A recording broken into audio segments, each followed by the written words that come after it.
Hello दोस्तों, हमारे सुशीला किरण के गीत में आप सबका बहुत बहुत स्वागत करते हैं, वेलकम करते हैं और अभिनंदन करते हैं।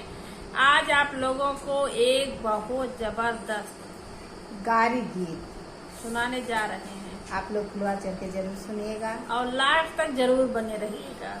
लास्ट तक बनेगा, कमेंट बॉक्स में जरूर बताइएगा। हाँ बहनी, इतनी जबरदस्त गारी गीत बात है कि इतनी बड़ी, इतनी जबरदस्त नहीं, इतनी जबरदस्त बाई अरे बाप कि एकदम बहनी देखा, समधी बहनी, दुल्हा बहनी, अबुआ का बहिनी केकर साथे इनके सबके बियाह फराक है कि एकदम आप सब अनुमान ना लगा सकते हैं। और जब पूरा गाना सुनिए तबे अनुमान लागे।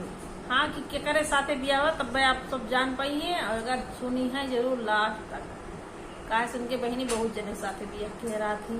और बहुत प्यारा, बहुत धमाकेदार गारी गीत बा, लास्ट तक जरूर सुनिएगा। और अगर गीत पसंद आएगा तो चैनल को लाइक और सब्सक्राइब जरूर कीजिएगा। पूरा गाना जरूर सुनिएगा, लास्ट कड़ी जब सुनेंगे तभी समझ में आएगा किस किसकी बहनी इसमें शामिल है।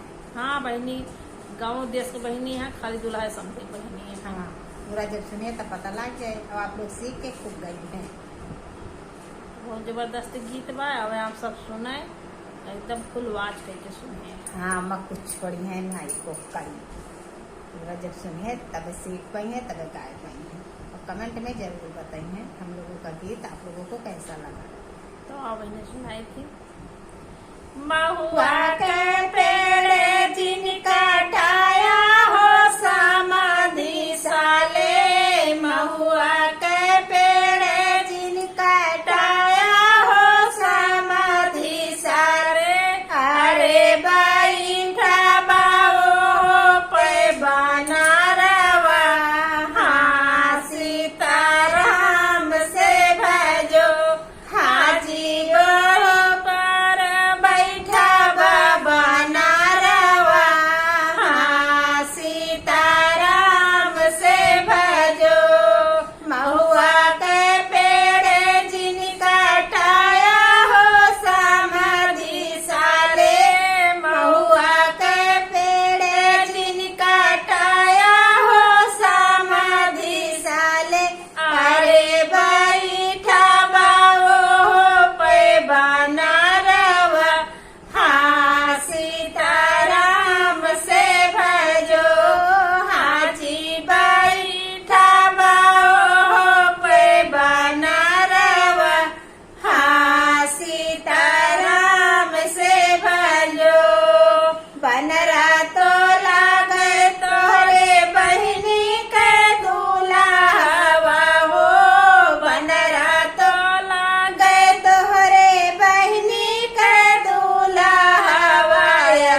प्यारी गारी गीत है, आप लोग फुलवाज करके जरूर सुनेगा और कमेंट में जरूर बताना हम लोगों की गारी गीत आप लोगों को कैसी लगी, और आप लोग सीख के खूब गाइएगा भी, कोई इतराज नहीं है, लेकिन आप लोग पूरा गाना जरूर सुनिएगा।